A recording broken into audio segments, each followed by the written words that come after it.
let's go to your question on fertility. If you're a woman struggling to get pregnant, those first 10 days, you need your glucose to be in a really normal place.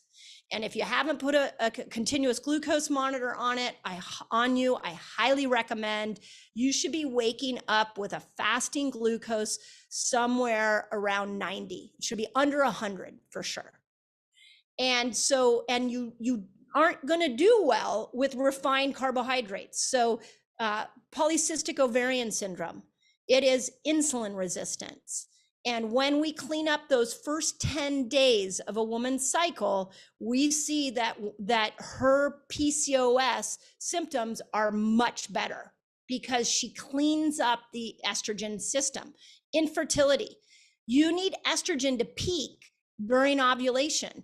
If you didn't live a lifestyle to build up to being able to cater to estrogen's need, then she may not reach her peak during ovulation and you may not have an egg that releases. So those first 10 days need to be about catering to estrogen. She wants you to fast. She wants you to keep glucose down. She's okay if you stay up all night and party like a rock star. She doesn't care about cortisol. And she like is very stress tolerant. The only requirement she has is keep insulin under control. And the minute insulin's out of control, every estrogen symptom appears.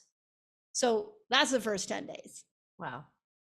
I mean, okay. I just wish I would have known this. Like, you know, right. I froze my eggs last year because I was like, you know, I'm 40 at 43, right?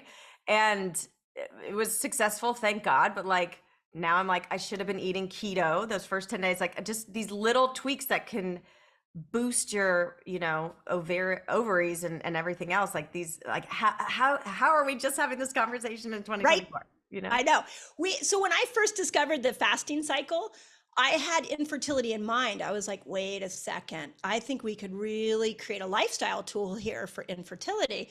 And so I had a couple of people on my team that had been trying to get pregnant for several years with no luck.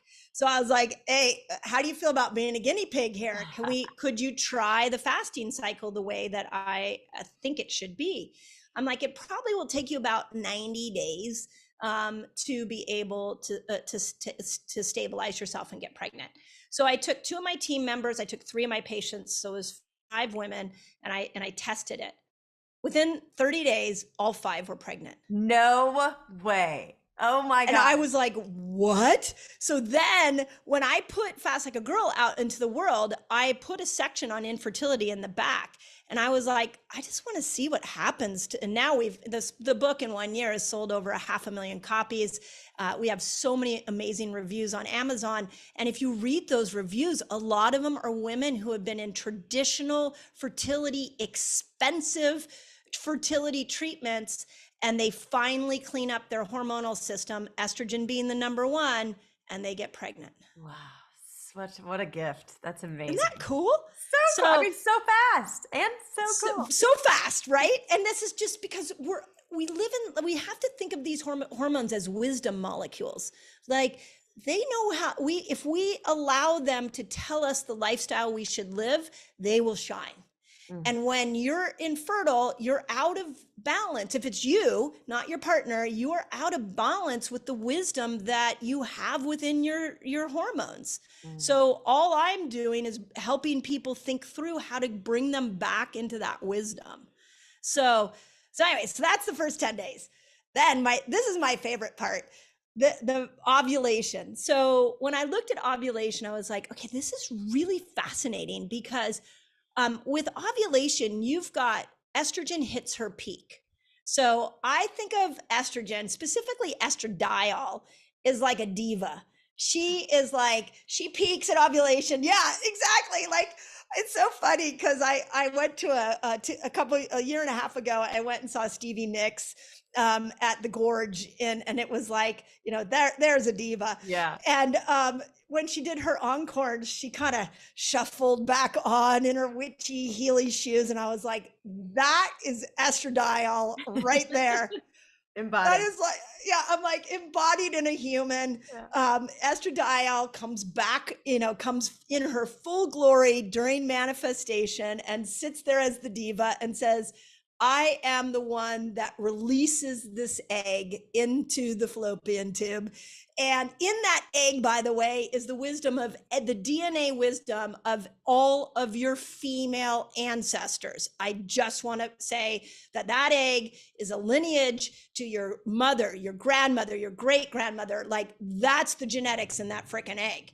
So she is powerful. So she needed estradiol to come in to be able to release.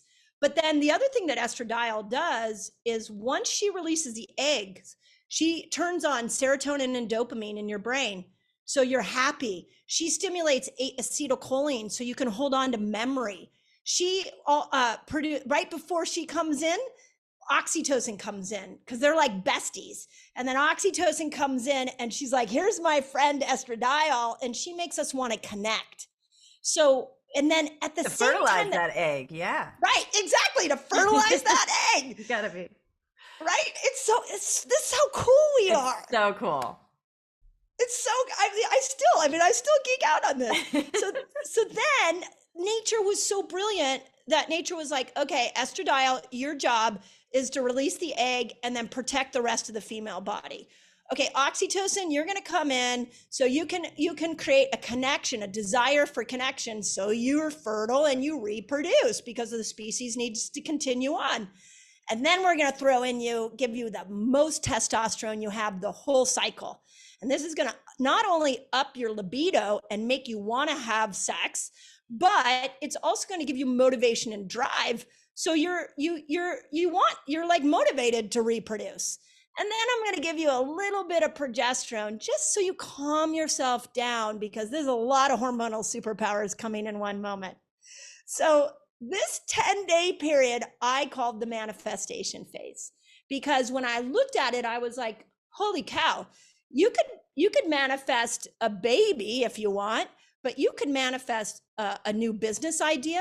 You can manifest a promotion. You are locked and loaded with all these hormonal superpowers. You could create anything. You could solve a problem. Like I kept saying during the pandemic, we should have put all the ovulating women in one room and they would have solved the freaking problem of how to get us out of that. Yes. So it is your superpower moment. And so there's a different lifestyle that goes with it. You need to take all of those hormones and you need to break them down. So you can fast a little bit, that's fine, but you need to lean into foods that break it down. And those are fiber foods. This is when you want to be eating more leafy green vegetables and so that you can feed the microbiome because it's going to break estrogen down. You want to lean into the bitter foods like radicchio and dandelion greens and lemon and ginger so that you can support the liver so it can break these hormones down and make them usable for you. So if we go back to your question about fertility, it's like, okay, if you're struggling to get pregnant, my first question to you is, are you insulin sensitive? And are you minding those first 10 days? My second question to you is, what are your liver and gut behaviors during your ovulation? If you're going to give up alcohol, that's the 5-day window to give up alcohol. Are you eating salads with every single meal? Do you even know what a bitter vegetable is? Like I listed them all out in Fast Like a Girl. But if you do that, now you're working with your hormones. Can you see how it just like once you paint the picture, you're like, this makes so much sense. It's giving us the roadmap, right? And it's what you're doing, what you've done so brilliantly. And that's why everybody needs to read this book, whether you're trying to deal with infertility or autoimmune or cancer or just potential or just, going through adolescence now and wanting to have the best foundation for the rest of your life. But like, for me, you even say this brilliant thing in which it's like we have this brilliant system and it's our greatest ally, as this spiritual being having this physical experience in this human body. And you have this quote that I love, and it says, we've been taught to medicate symptoms instead of interpret them. And that's like our symptoms are the feedback. Symptoms are the alarm bells. Symptoms are the language of the body telling us that something is out of balance or not in sync with our natural rhythms. Right. And you've kind of cracked the code and figured out that hormonal language that it's trying to communicate with us so that we can be in sync and flow and reach our potential and work with it to, you know, optimize this amazing body, even in spite of the toxic soup we're living in and the stressful life that we're bombarded with. It's just it's so empowering, and it's just becoming fluent in this beautiful language and kind of synergy of our body.